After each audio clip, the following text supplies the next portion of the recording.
سلام، به یه ویدیو دیگه با من خوش اومدین. من زهرا آزادگانم، روانشناس بالینی. اینجا قراره راجع به چی صحبت کنیم؟ آلفا بودن و بتا بودن. چیزی که این روزا خیلی باب شده و خیلی راجبش سمینارها و وبینارها گذاشته میشه و البته متاسفانه موضوعات زردم راجع بهش زیاده. پس بریم ببینیم که چیه اصلا ماجرا. چرا من این موضوع انتخاب کردم؟ به خاطر اینکه داشتم کتاب چرا روان درمانی موثر است و میخوندم که توی یه بخشی از این کتاب اشاره شد به آلفا بودن و بتا بودن. در واقع آلفا ها و بتا ها آدم هایی هستن که به طور معمول تو جامعه پیدا میشن، توی سایر گونه ها هم پیدا میشن. یعنی این مختص گونه انسان نیست، مختص فیل ها هست که من عاشقشونم و حالا فیلا رو مثال زدم به خاطر اینکه دوستشون دارم. حالا ببینیم که آلفا چیه و چرا مهمه، بتا چیه چرا مهمه. توی کتاب 4 تا دسته‌بندی مختلف ارائه میشه. دسته‌بندی اول همون آلفاهایی هستن که در واقع به طور ذاتی آلفا هستن، یک سری ویژگی‌های خاص دارن که الان راجبشون صحبت میکنیم. اون ویژگی‌های خاص چی هن؟ این که خیلی آدمای خونسردی هن، میزان اضطرابشون خیلی پایینه و توی موقعیت‌های مختلف نمیان خیلی روی شکست متمرکز باشن، خیلی نگران این باشن که وای الان نتیجه چی میشه، چه اتفاقی قراره برای من بیفته، اگه این کارو بکنم چطور پیش میره، اون کارو بکنم چی میشه و انتها پلن با محوریت اینکه نکنه شکست بخورم تو ذهنشون قرار میگیره. اینا بالقوه قدرت رهبری کردن، مدیریت کردن خیلی خوبی دارن و در نهایت میتونن همیشه برنامه‌ریزی‌های خوبی داشته باشن و البته مدیریت اون گروهی که به عهده دارن رو به یه نحو خیلی خوبی پیش ببرن، یعنی گروه رو به یک مقصد خیلی خوب برسونن. در این حال چی رو داریم ما؟ در این حال بتاهایی رو داریم که زیر دستان این آلفا هستن. زیر دستان آلفا ها میان چی کار میکنن؟ هر چیزی که آلفا بگه رو دیکته شده میشنون ازش و قبول میکنن. اینا هم خیلی زندگی کارمندطوری دارن، باهاش اوکیان و از همون مسیری که بهشون دیکته شده میرن، پاشون رو کج نمیذارن و حالشون خیلی هم با این قضیه خوبه. اما میزان اضطرابشون بالاتره، تمرکزشون رو شکست خیلی زیاده و احساساتی مثل غم، اضطراب، افسردگی رو، حالا افسردگی البته احساس در واقع هیجان نیست ولی خب تجربه میکنن. بنابراین این دوتا دسته که حالشون با اون چیزی که هست خوبه، مشکلی نداره. مشکل جایی پیش میاد که یکی بتاه ولی آلفا طلبه و جایی که یکی بتاه ولی خودش رو آلفا در نظر میگیره. این دوتا گروه هایی هستن که برای روان درمانی هم پیش درمانگر میرن و سعی میکنن که حالا بریم سراغ این که اون دوتا چه بلایی به سرشون میاد. اونا که آلفا طلبن ولی بتا زاده هستن، در واقع کلمه که کتاب استفاده کرده بامزه است، بتا زاده هستن. خب همونطور که گفتیم مثل بقیه بتاها میزان اضطرابشون بالاست ولی دوست دارن توی جمع، توی جاهایی که احتمال اینکه بتونن خودشون رو معرفی کنن قرار بگیرن و سعی کنن مدیریت رو به عهده بگیرن. اینا آدمایی هستن که منتظرن مثلا یه فضای ایجاد بشه که اینها هم رهبری کنن. بنابراین این آلفا طلب ها دچار مشکل میشن، یه تعارض درونی درونشون پیش میاد با اون بتایی که هستن و اون آلفایی که میخوان باشن. بنابراین اینا پیش درمانگر میان. گروه دیگه اون خود آلفا بینا هستن. اون خود آلفا بینا چه بلایی به سرشون میاد؟ اونها بلند میشن میان پیش درمانگر؟ نه، نمیان. چرا؟ چون که خب دارن یه مثلا پست ریاستی رو به عهده میگیرن، یه مدیریتی دارن، یا مثلا حتی شاید تو اون فضایی که هستن سردسته باشن. لزوما قرار نیستش خیلی آدمای خفنی باشن، چون داریم میگیم که خود آلفا بینن. بنابراین اینها هم درونن، ذاتن بتا هستن با یه کاور آلفا. اینا خب یه قلدری خاصی دارن، دیگران رو خیلی سرزنش میکنن، هر اتفاقی بیفته یکی تو سر طرف مقابل میزنن و باعث میشه که کم کم اطرافیانشون از دست اینا سر به بیابون بذارن و جایی که اینا وارد فضای درمان میشن دقیقا اون جاییه که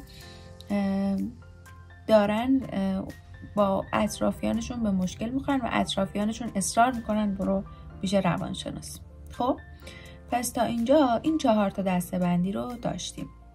حالا کتاب خیلی به جزئیات بیشتر میاد، میگه که اینها در واقع چه مشکلاتی رو بیشتر تجربه میکنن، ویژگی‌های بدنی که تجربه میکنن، یعنی اون هیجانات بدنمندی که تجربه میکنن چیه، چه رفتارهایی در قبالش دارن و چه افکاری دارن. بنابراین من خیلی وارد اون جزئیات نمیشم و از این تیکه اسکیپ میکنم.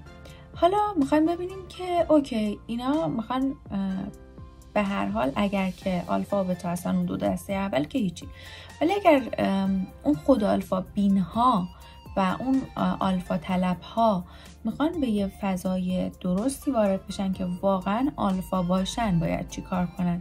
اینجا هاست که داستان اصلی ما شروع میشه. یعنی اگر که تا اینجا گوش دادی، تازه داشتی داستان زندگی خودت و زندگی اطرافیانت رو میشنیدی. از اینجا به بعد میخوایم ببینیم که ما چی کار بکنیم که تبدیل بتونیم بشیم به آلفا. با کلمه آلفا خیلی خوب نیستم، احساس زردی بهم میده، ولی عیب نداره. بریم ببینیم چی کار باید بکنیم. اول از همه قبل از اینکه بخوام راجع به اینکه چی کار باید بکنیم صحبت کنم، میخوام راجع به یه موضوع صحبت کنم به اسم شرم بنیادین. چون که چیزی که در درجه اول داره مانع میشه که این افرادی که تو اون 2 دسته آخر قرار گرفتن تو اون لحظات باشن، اون تجربیات رو داشته باشن، همین شرم بنیادینه. در واقع شرم بنیادین چیزیه که نمیذاره ما آدمای صبوری باشیم. دوست داریم سریعترین راهو بریم، به زودترین راهکار برسیم، تموم بشه قضیه، بره پیکارش. من سر ضبط همین ویدیو، وقتی که ویدیو ضبط شد دیدم صدا افتضاحه و یه چیزی بوده 5-6 ساعت 6-7 ساعت با اینو صحبت کردم، خودم کلی سعی کردم درستش کنم، نشد. اونجاها این شکسته رو قبول کردم، بعد دوباره اومدم از اول دارم این ویدیو رو ضبط میکنم. چرا این مثال رو زدم؟ چون که یه نگاه واقع بینانه پیدا کردم. اول ببینم میشه درستش کرده، میشه، بعد رفتم سراغ این که خب مثل این که اوکی نشد، پس بذار از اول با انرژی بهتر ضبطش کنیم. خب حالا اینم یه مثال بود که از تجربه خودم بهتون گفتم و بریم سراغ این که این شرم بنیادینه داره پس یه کارایی اون پشت میکنه. شرم بنیادین، وقتی میگیم بنیادین، یه تفاوتی باید با یه شرم عمومی تر داشته باشه. چرا میگم عمومی تر؟ چون یه شرم بجا هم ما داریم، این که باعث میشه به گروه فکر کنیم، به این که حالا از کلمه گروه استفاده میکنم، خیلی تکاملی تره، یعنی یه جورایی به روانشناسی تکاملی و اون فضای داروینی طور برمیگرده، ولی در واقع منظورم از گروه اون اجتماعیه که ما به عنوان انسان درونش قرار گرفتیم. پس تا اینجا اون فردی که شرم بجا داره سعی میکنه که اتفاقا به اون گروهی که توش هست، اون اجتماعی که توش هست، یه خدمتی برسونه، یه سودی برسونه. پس داستان وقتی شروع میشه که اون شرمه فراگیرتره. یعنی من اگر کار اشتباهی میکنم دائم خودم رو سرزنش میکنم و کل خراب شدن اون قضیه رو به خودم نسبت میدم که مثلا خاک تو سرت، تو چقدر احمقی که پاشدی مثلا این گندو زدی. خب حالا با این تازه من ادبیات یکم نایس بود، شاید خیلی با ادبیات بدتری صحبت کنیم، شاید هم با ادبیات بهتر، ولی میخوام بگم که در واقع داستانی که پیش میاد اینه که فرد کاملا اون ماهیت و هویت خودش رو زیر سوال میبره که چی؟ که بگه این اشتباه صورت گرفته، در حالی که فقط این کار اشتباه صورت گرفته بوده. پس اونی که داره شرم بنیادین رو تجربه میکنه خیلی چیز عمیق‌تر و دردناک‌تری رو داره تجربه میکنه. خب از این بخش بگذریم و برگردیم به صحبت اولیه‌مون. گفتیم یه سری آلفا داریم، یه سری بتا داریم، اونا رو گذاشتیم کنار، اون دو دسته باقی مونده رو برگشتیم سراغشون و دیدیم که گفتیم یه شرم بنیادینه این وسط چیکار داشت؟ اینکه داشت مانع میشد که اینا به اون چیزی که میخوان تبدیل بشن، به اون آلفای واقعی که تو ذهنشون هست تبدیل بشن. بنابراین این کانسپت شرم بنیادین خیلی مهمه.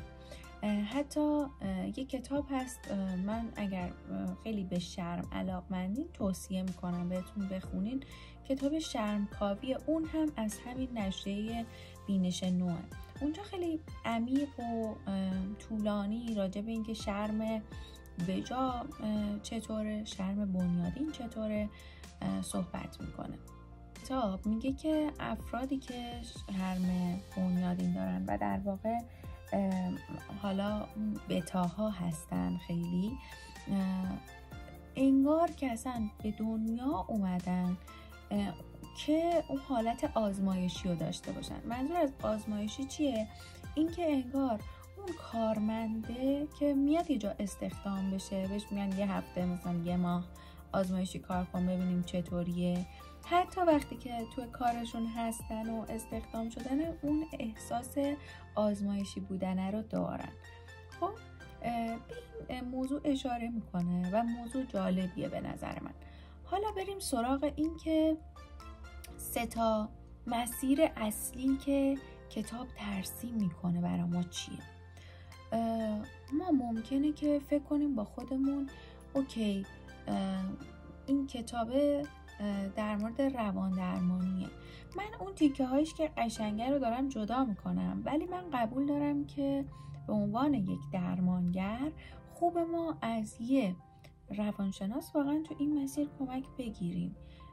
نمیگم که تنهایی غیر ممکنه، ولی میگم اگر درمانگر کنار ما باشه خیلی مسیر رو قشنگتر شاید بتونیم پیش ببریم، خیلی راحت ترین سختی هایی که باهاش مواجه میشیم و بتونیم هموار کنیم. حالا من اون بخشایی که کتاب داره جز به جز میگه چه اتفاقی میفته که ما میتونیم از اون مسیر بتا بودنه به اون آلفا بودنه بریم، میگم 3 گام اصلی رو توی کتاب به ما میگه و 10 تا ویژگی که اونا که آلفا هستن در واقع مثال میزنه. من اول اون 3 گام رو توصیف میکنم و میگم که نویسنده کتاب چی گفته و قضاوت رو میذارم به عهده شما که ببینید آیا واقعا خوبه که درمانگر تو این مسیر باشه یا خوب نیست. و بریم سراغ این که ببینیم خب حالا اون مسیرها چیه؟ آیا واقعا این آلفا شدن ممکنه یا نه؟ بله ممکنه.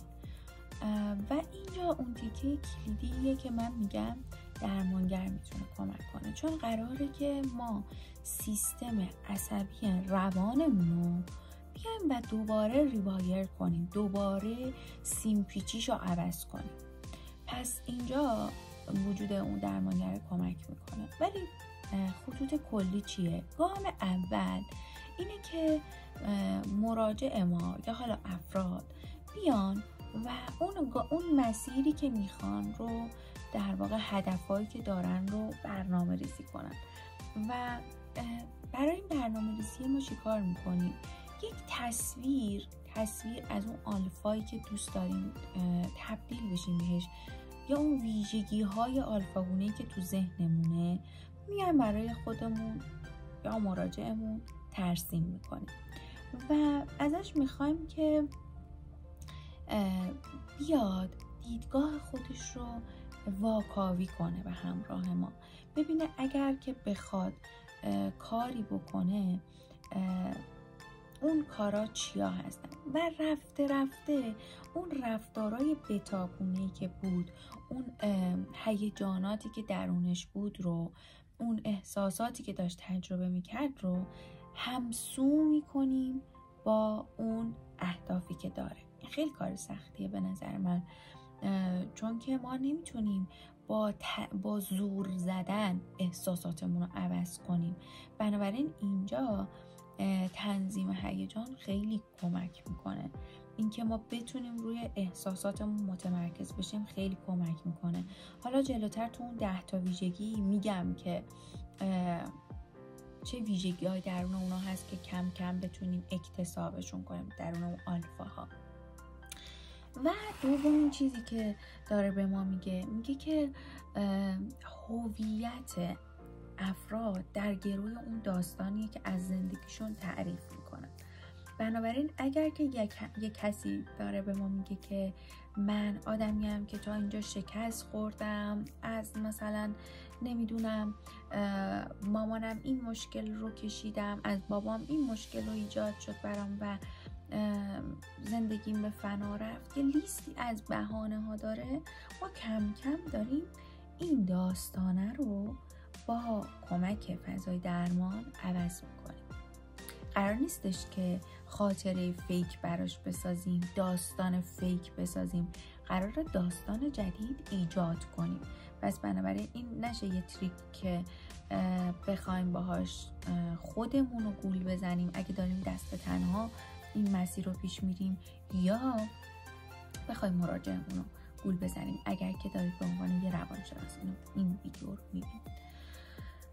و در درجه سوم خب ما میدونیم که افرادی که داریم راجع به بتاها صحبت میکنیم گفتیم اضطراب بالایی دارن. وقتی اضطرابشون بالاست در واقع بدن ما برای اینکه از ما مراقبت کنه یه سیستم سمپاتیک هست، یه پاراسمپاتیک، یه جورایی اصلا این سیستم خودمختار رو میگن مغز دوم ماست و سعی میکنیم اون، یعنی بدنمون، وجودمون، اون روانی که داریم سعی میکنه ما رو آروم کنه. بنابراین یک پاراسمپاتیکی رو فعال میکنه که بتونه اون سیستم عصبی رو آروم کنه، دستور عقب نشینی بده و بگه استاپ کن، هیچ کاری نکن، تو اصلا نیاز نیست هیچ کاری بکنی، همین جایی که هستی بمون و عقب وایسا.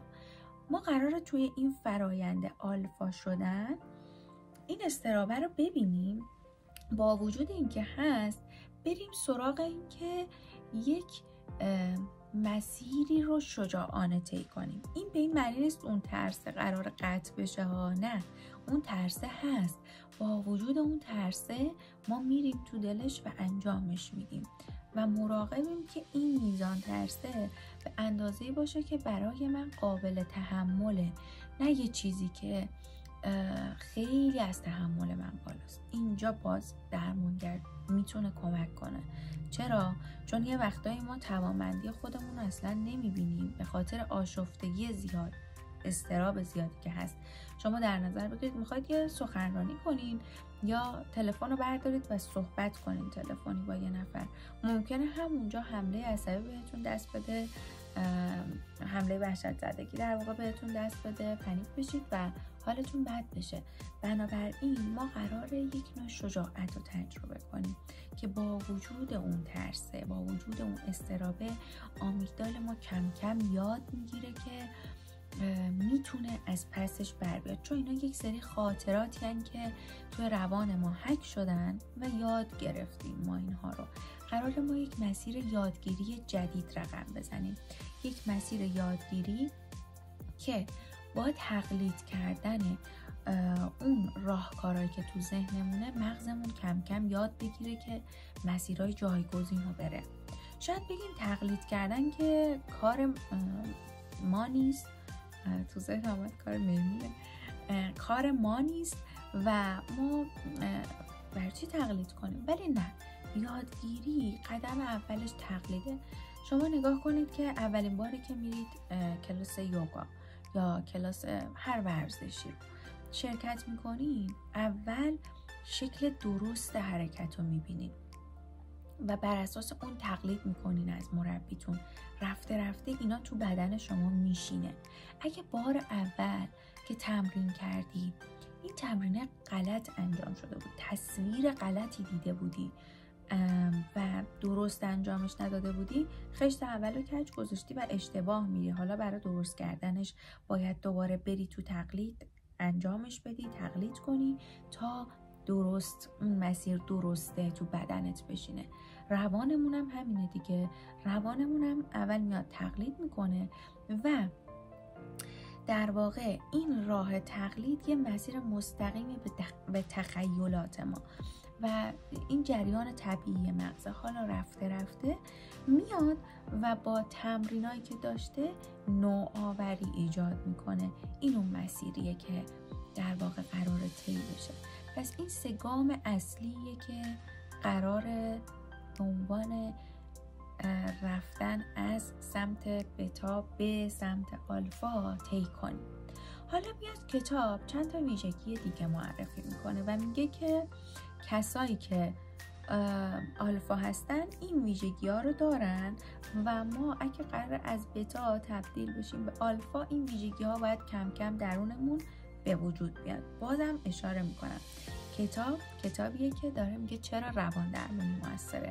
بنابراین وجود درمانگر این مسئله رو هموارتر میکنه. بریم سراغ این که اون ویژگی ها چیا هستن. آماده این؟ مورد اول اینه، آلفا ها اعتماد به نفس دارن. یعنی اینکه میدونن اون مسیری که دارن میرن یه اطمینان نسبی بهش دارن، یه امنیت درونی راجبش حس میکنن، پر از ناامنی نمیشن و کل اون ناامنیه رو به دنیای بیرون هم نسبت بدن. میگن که من این مسیری که میخوام برم اینه، یه نگاه واقع بینانه هم نسبت بهش پیدا میکنن و میرن به سمت اون چیزی که میخوان. حالا ممکنه این وسط اشتباه هم بکنن. اگه اشتباه کردن میرن عذرخواهی میکنن، میگن من اشتباه کردم، عذر میخوام، ببخشید این اتفاق افتاد و حالا میخوام که این اشتباه رو جبران کنم. یه جورایی میدونن که پرفکت نیستن، میدونن قرار کارشون نقص داشته باشه و اگر اون نقص اتفاق افتاد توی یک فضای بین فردی، از طرف مقابل بابت اون اشتباهشون عذرخواهی میکنن، نه اینکه کل هویت رو زیر سوال ببرن. اینجا اون شرم بنیادینه و شرم بجا در واقع راجع بهش میشه صحبت کرد. تیکه بعدی چیه؟ تیکه بعدی اینه که آلفاها مسئولیت کارشون رو قبول میکنن، از شکست نمیترسن. اینا تو دل اون 2 مورد دیگه‌ای که گفتم بود. و اینکه مسیر خودشون رو میرن. یه جمله جالبی که کتاب مطرح کرده اینه که میخواد که کسی که میخواد رهبری ارکستر رو به عهده بگیره، از اینکه پشتشو به جمعیت بکنه نمیترسه. پس ابتدا پشتشو به جمعیت میکنه و مسیرشو با اطمینان ادامه میده. بریم سراغ ویژگی‌های بعدی. ویژگی 5 چیه؟ یه 5 اینه که میتونن هیجاناتشون رو تنظیم کنن. جلوتر اشاره کرده بودم به تنظیم هیجانات. وقتی هیجانشون رو تنظیم میکنن یعنی چی؟ یعنی ممکنه من یه لحظه مملو از اضطراب بشم ولی تمرکزم رو میذارم روی ذهن آگاه بودنم، تمرکزم رو میذارم روی این که اوکی حالت داره بد میشه، ممکنه به خاطر این باشه که این مسیری که توشی سخته. این تنظیم هیجانه خیلی کار سختیه. شاید من جلوتر بخوام مثلا یه کتابخوانی راجع بهش بذارم چون تو ذهنم هست و شاید این بتونه یکی از اون ویژگی‌های آلفا شدن رو برامون هموار کنه. چون همه ما در تلاش برای همه ما نه، ولی بخش زیادی اگر اینجا تا اینجای ویدیو رو با من همراهین احتمالاً تلاش داریم میکنیم که زندگی بهتر و رو به پیشرفتی داشته باشیم.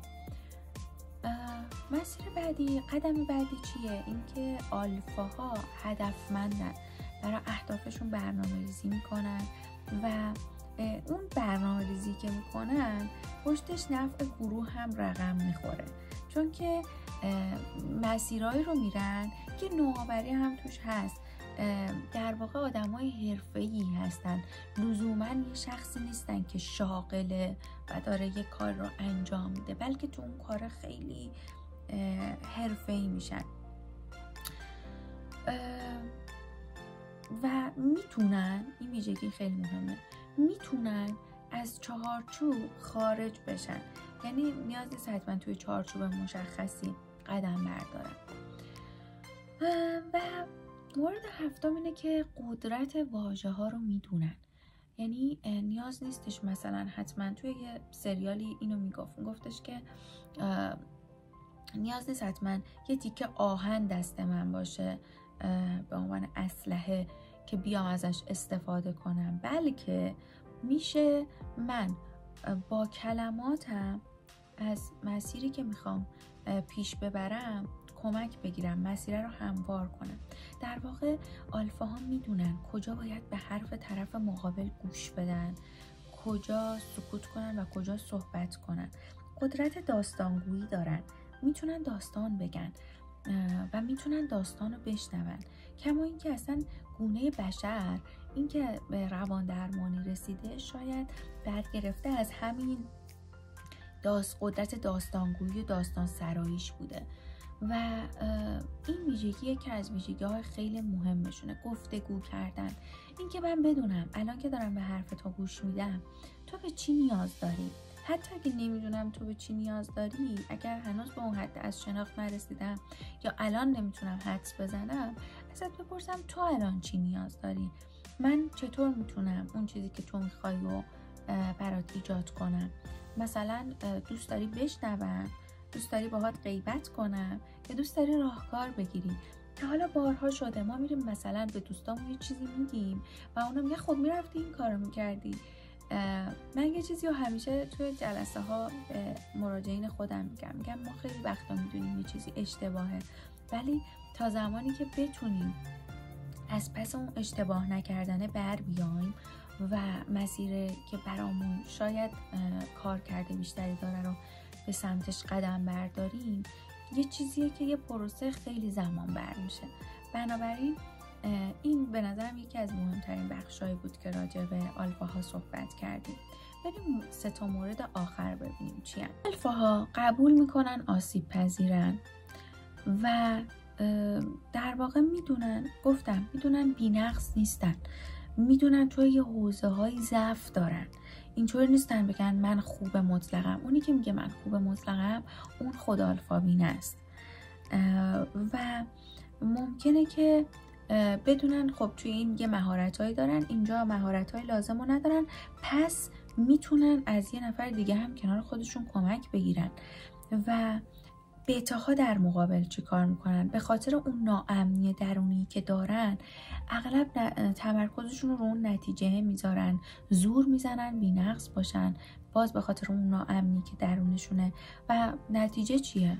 آخر سر ناکام میشن، چون اصلا مگه ممکنه آدم بخواد یک مسیر رو پیش ببره و با مشکل روبرو نشه؟ یه تیکه خیلی مهمه دیگه چیه؟ اینکه آلفاها دوستاشون رو آگاهانه انتخاب میکنن. یعنی در واقع سعی میکنن که اون آدمی که تو زندگی دارن انتخاب میکنن به عنوان رفیق بدونن که در واقع قراره که با عقلشون و دلشون همراه اون آدمه باشن و قرار نیستش که تو یک رفاقتی باشن که هر زمان تو ارتباط بودن طرف قرار ارزشمندی اینا رو زیر سوال ببره یا خودشون ارزشمندی طرف مقابل رو زیر سوال ببرن. باز به اون ناامنی درونی برمیگرده. و مورد آخری که وجود داره چیه؟ اینه که اینو من خیلی دوستش دارم، این مورد آخر رو، اینکه از ساکت بودن و تنها موندن نمیترسن.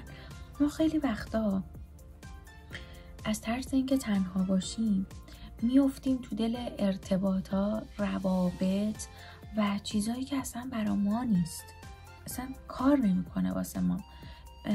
چرا؟ چون میخوایم از اون صدای درونیمون فاصله بگیریم، از اون صدای سرزنشگر، از اون شرم بنیادین. ولی اگه بتونیم یکم با خودمون خلوت کنیم، اون صداها رو بشنویم، بگیم خب باشه این چی داره به من میگه، چی از من میخواد و به سمتش بریم، میتونیم کم کم محتوای افکار و احساساتمون رو خودمون هم یکم تعیین کنیم. قرار نیست دائم ما در جبر مطلق باشیم و این گفتگوهای درونی میتونن تغییر کنن. پس این گفتگوها مجموعه رفتارهایی هستند که در طی زمان یاد گرفته شدن و اگر بتونیم این لایه ها رو کنار بزنیم، با کودک درونمون که اون گفتگو درونیه رو داره با ما شکل میده ارتباط بگیریم، کم کم میتونیم به سمت آلفا شدن حرکت کنیم. طی تمام این چیزایی که گفتم دارم تو ذهنم مسیرهایی که با خیلی از مراجعان پیش رفتم مرور میشد و خیلی از مسیرهایی که خودم تو زندگی رفتم مرور میشد و برام جالب بود که اینو با شما هم در میون بذارم حتما. و یه کتابی هم هستش در مورد شفای کودک درون، شاید اون هم بتونه کمک کننده باشه. پس کنار این کتاب من اون 2 کتاب رو هم معرفی کردم. ولی مهمتر از همه این که یادتون نره اون لیست اهدافتون و اون تصویرسازیتون رو، به نظر من مهمترین استارتیه که میشه زد، اون رو داشته باشین. خیلی وقتا ما وقتی میگیم من یه چیزی میخوام به این فکر نمی کنیم آیا من واقعا اینو میخوام یا نه، فقط میگیم میخوام بدون اینکه حتی یه تصور دقیق ازش داشته باشیم، بدون اینکه اصلا بتونیم خودمون رو تو اون موقعیت متصور بشیم. بنابراین اون گام اصلی، شاید به زعم من کاری ندارم که نویسنده کتاب چی گفته، اون گام اصلی اون تصویرسازی است. کما اینکه پژوهش‌های زیادی هم رو این تصویرسازی ذهنی صورت گرفته که نتایج خیلی درخشان و جالبی داشتن و امیدوارم که کلیت این چیزایی که گفتم بتونه کمکتون کنه. ممنونم که تو این ویدیوهای طولانی همراه من بودین. ممنونم از خودم که تحمل کردم یه بار دیگه این ویدیو رو بگیرم و بریم به سوی بقیه موضوعاتی که میخوایم راجع بهشون صحبت کنیم و ادامه روزمون. خدا نگهدار.